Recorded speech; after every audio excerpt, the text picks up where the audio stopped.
Now, on this next problem here, we're going to have that we have the equation. Using modulus. So we're using absolute value equations here. This is going to be chapter 2.5.1. So on this problem, we're going to do the same thing that we did on the last steps. So I need to separate this into two separate equations. So I'm going to start with what I have first. Then I have the possibility that this would actually become a negative also. So I set up so I'm going to have x minus 2 equals 3, or I also have x minus 2 equals negative 3. So whenever I do this, I always negate the second part of this. So whatever's over here on this side, I negate it. Let's go through and solve for this. I add 2. So I get x is 5.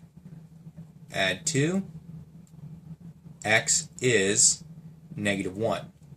So my two solutions that I'm going to check, I'm going to plug it back in to see if it is working. So if I plug in 5, 5 goes right here, so 5 minus 2 is 3. Absolute value is positive 3. That is true, so that is actually one of my solutions. Now let's plug in negative 1. So negative 1 and negative 2 is negative 3. Absolute value makes it a positive 3, which that makes one still true. So my second answer is negative 1. Now, on this next problem, I have absolute values on both sides. And like I stated on the previous problem, I am going to go through and negate the second part. So I'm going to go with my x minus 2 equals 2x minus 1. And it's also going to be x minus 2 equals, now I'm going to put a negative here because I'm negating the whole thing, 2x minus 1. Let's go ahead and start working this out. Plus 2 plus 2x equals 2x plus 1 minus 2x. So I get negative x equals 1, so x is negative 1. Do the same thing over here, but I have to distribute first. X minus 2 equals negative 2x plus 1. Let's go ahead and move things around. Plus 2 plus 2. X equals negative 2x plus 3. Go ahead and add these 2x to both sides. So I get 3x equals 3, so x equals 1. So if I go back through and check my answers on this, let's check to see. So if I plug this in, I'm going to end up with a negative 1 going here. So that's going to be negative 1, negative 2, that's negative 3. Absolute value is 3. Now if I plug this in here, so 2 times negative 1 is negative 3. Negative 2. And the negative 1 gives me negative 3. Absolute value is 3. So this is 3 equals 3. So that is one of my solutions. Now check the other one. So I have 1. So 1 minus 2 is negative 1. Absolute value is positive 1. Right here, this is going to give me 2 minus 1, which is positive 1. Absolute value is 1. So this also, so I get 1 equals 1. So both of these are solutions to my set.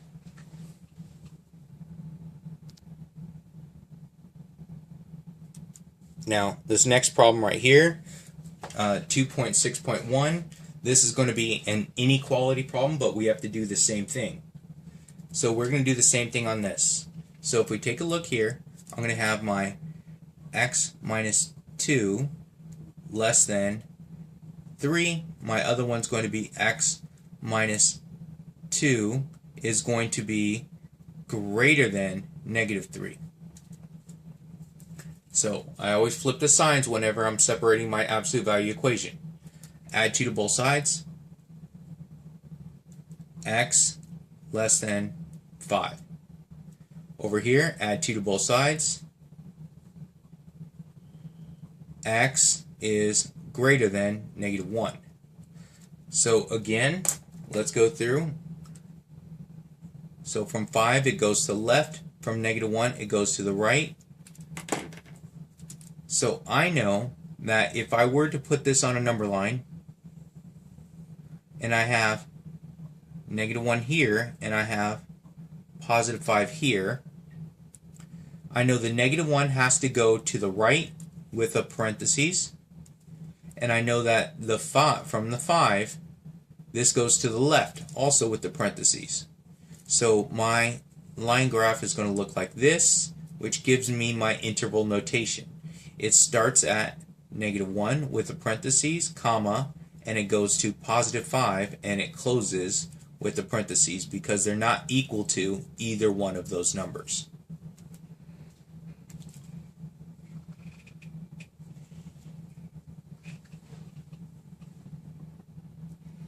Now this next problem, it's absolute values on both sides, so I'm going to go through and solve for that.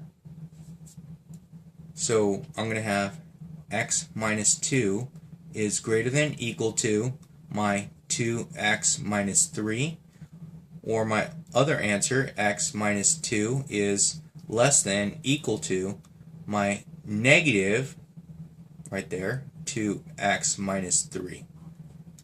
There, so I have to negate the whole thing, so that's why I put in parentheses, put a negative out front. Go ahead, let's work this out. So add 2 to both sides. X greater than or equal to 2x minus 1. Subtract 2x from both sides. Negative x is less than or greater than or equal to -1. Now divide by negative, so it's going to be x, now flip the sign, there we go, less than or equal to a +1. Now over here, let's take a look. So do the same thing after I do my distribution, so it's going to be x minus 2 less than or equal to -2x, and that's going to become a +3. Let's add 2, x is less than or equal to -2x plus 5. Add 2x to both sides. So I get 3x is less than or equal to 5 divided by 3. X is less than or equal to 5/3. Now, going through here, I need to actually verify these answers. The other one, any of those answers in between will work. It is a simple, basic one, but because we have absolute value on both sides, whenever you have more than one, you want to always check to verify that it's actually going to be an answer for that one. So let's go through and look at this. So if I plug in a +1 on my number line, so let's take a look. We have a +1 and a +5/3. So on a number line, I have my +1. Over here, I'm going to have my positive. So as a mixed number, that's going to be 1 and 2/3. So 1, 2/3. I separated this by a large gap. It wasn't necessary, but I still did it. Alright, so this says it goes to the left. This also says it goes to the left. So both brackets goes that way, that way. This is the reason why I have to check these. If I look at this on here, it's not possible for this answer, any of these answers right here, to actually be correct for this part over here also. Because this says only numbers less than this. This says numbers less than this to include those ones over there also. So we need to check to make sure. So what I'm going to do, since it's an inequality, I'm going to plug in a number in between there and there. So because I have to pick a number in between 1 and 2 and 2/3, let's go ahead and plug in, let's see, let's plug in 1.5 and see what we get. 1.5 is actually going to be in between 1 and 2/3. So if I plug in 1.5 here for this right here, 1.5, so this would be, let me see, 1.5 minus 2, which is a negative 0.5. Absolute value is a positive 0.5. And that has to be greater than equal to. So now if I do the same thing over here, if I'm plugging in a positive 1.5, so right here, 2 times 1.5 is going to be 3. 2 times 1.5 is 3. So 3 minus 3 is going to be 0. So 0, absolute value of 0 is 0. Now let's take a look. Is this going to be true? Is this number right here greater than 0? Yes, it is. This part right here works. So this is a yes right here, right now. Now let's check to see if those ones work also. So a number, let's say 0, because 0 is over here on this side of this. If I plug in 0, let's see if this one also works. So let's take a look. 0, 0 right here is going to be 0 minus 2 is going to be negative 2. Absolute value of that is going to be a 2. So I'm going to have a 2 has to be greater than equal to. Now if I do 0 again, 0 here, so that gives me 0 minus 3, that's negative 3. The absolute value of negative 3 is 3. So 3. This one does not work. So because 2 is not greater than or equal to positive 3. So this one right here is wrong. This one is incorrect. So that means that I have a good answer here, bad answer there. So my only answer is going to be from here to here. So let's see what that's going to look like. Let's see if I could plug in here for 1. If I could plug in 1, then my interval is going to be from here only to here with an equal sign right here. So if I plug in 1 right here, I get 1 minus 2 is negative 1. Negative 1 is going to be absolute value positive 1. If I plug in 1 here, so let's see, that's going to be a positive 1 right here. So positive 1, that's going to be 2 minus 3, that's going to be a negative 1. Absolute value is a positive 1. So I have 1. So yes, this one is true because right here I have an equal sign, so it is going to be equal to. So my answer for this one in interval notation is going to be from here, from 1, comma, to the 1 and 2/3 bracket. So that's my answer on that one. Yes, it is more complicated because of the absolute value on both sides, and also because right here we had to divide by a negative. It's going to change it up when I plug my answers back in.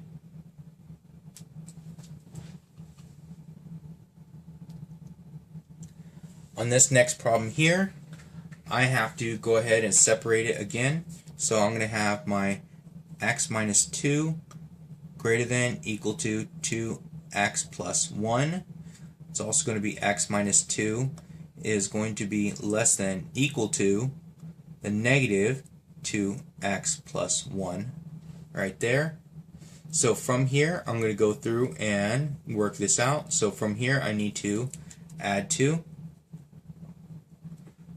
X greater than equal to 2x plus 3 minus 2x.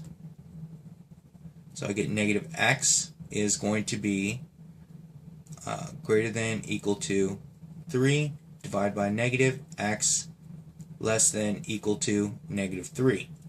Now on this one here, go ahead and negate. X minus 2 is going to be less than equal to negative 2x minus 1. Add 2.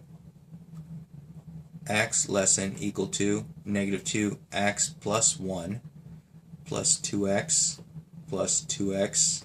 So I get 3x less than equal to positive 1. So x is less than equal to 1/3.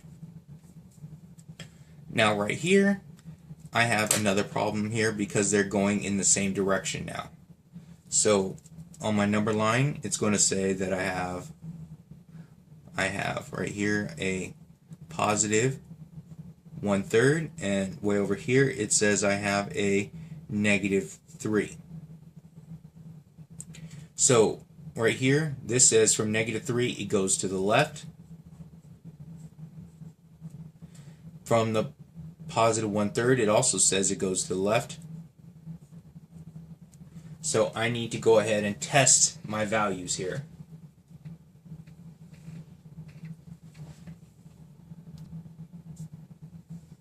I'm going to check my values for what I have here. So let's go ahead and start by checking a value inside here. So let's say a value in here would be 0. So if I plug in 0, my statement still must be true. So let's take a look. If I plug in 0, 0 minus 2, it's -2. Absolute value is going to be 2. So now here, plug in 0, that's going to be 0 plus 1 is 1. That statement right here is true, so this in here works. So that works. So now my next one that I'm going to do is I'm going to pick a number over here. Let's say -4. That's on the other side here. So -4. So if I do -4 minus 2 is -6. Absolute value is going to be a positive 6. So I'm plugging in -4. So this is going to give me a -8 plus 1 is -7. So 6 is greater than -7. So right here, this one also works.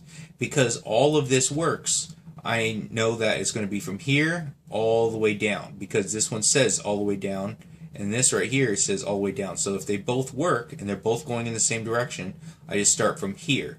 So my interval would be that it's going from parentheses, -infinity, all the way to positive 1/3, and it's equal to that 1/3. Another way of stating this would be that x is less than equal to 1/3, because this one right here is included, because just this right here, the arrow following this going all the way down, it includes -3, so this one right here would also just be my answer. I can go for this, this, and here's a graph for that. Now the last thing I need to go over is chapter 2.7. There's really no problems to go along with this. It's just giving you the information that explains this. So right here, when we're dealing with absolute value, we have a even root right here. This is really important, even root. So now it's equivalent to actually saying that when I have this, it's going to become outside. It can come outside here. So when I square this, so whenever I square any number, if I square a negative or a positive, it's always going to be positive. So this is equivalent to this, where this is also equivalent to this. So I could rewrite this here, because I'm squaring whatever it is, it's always going to be positive anyway. I could rewrite it like this. This always works if real numbers being non-I, I guess. So if you were to have I, if you would plug in an I here, I squared is -1, so that would actually be not true for this. So that's the reason why it has to be real numbers that we're dealing with. Now the same thing goes for this right here. We have a square root with an x squared on the inside. It's always going to be an absolute value here because it is an unknown. I need to state that inside there it has to be an absolute value, because inside my square root I cannot have a negative. Again, that goes with my imaginary numbers. Imaginary numbers is the square root of -1. So this always has to be positive here to make this true. It always has to be positive to make this true, otherwise it starts going into imaginary. So we can never have a negative root. So for this we have practice, page 28, 1 through 4 all. My homework is going to be 1D, 2D, 3A, and 4A.